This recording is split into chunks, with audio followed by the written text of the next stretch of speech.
Hello everybody, this is Gregory from 5 Minute Catholic Apologetics, where 5 minutes of your time may get you to the divine.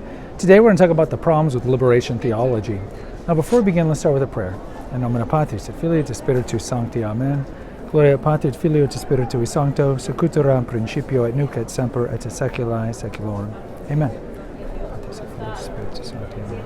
Let me button up here for the Catholic channel here. So today I want to talk about the issues with liberation theology. So I am recording from Piazza San Marco, or St. Mark's Plaza in Venice. You can kind of see the church behind me. I'm sorry about the lighting.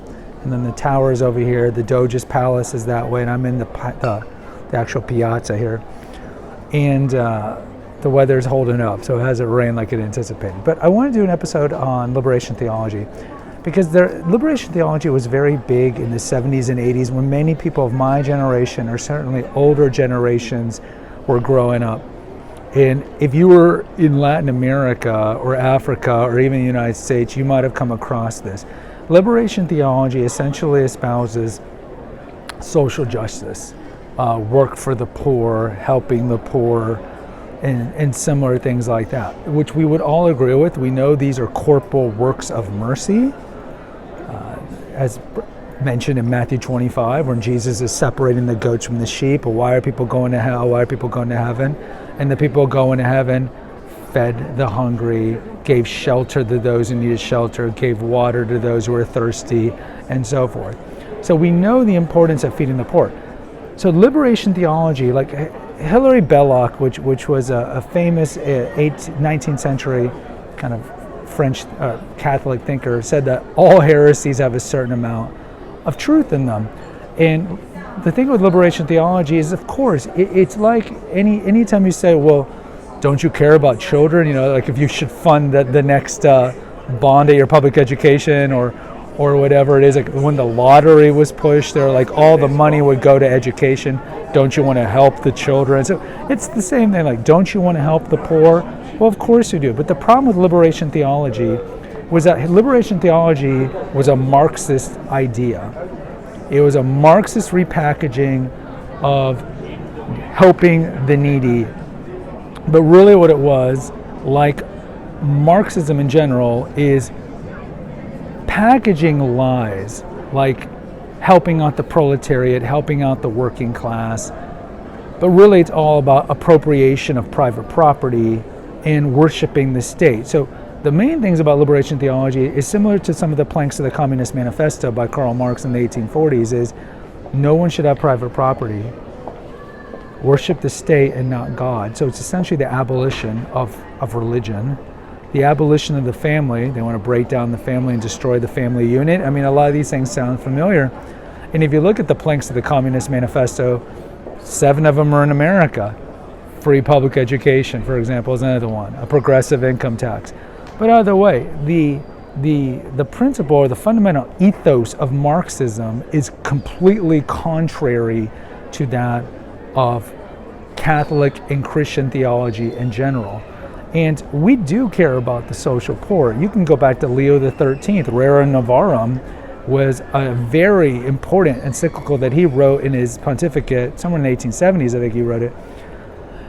No, later, because he was Pope from like 1878 to 1903, so it's probably in the 1880s. And it was kind of a response to what the Marxists were saying, because this was a time of turbulence. This was a time of the Industrial Revolution. Factory work was very difficult. If you ever read like Upton Sinclair's The Jungle, you'll know what it's like, a lot of Charles Dickens' works.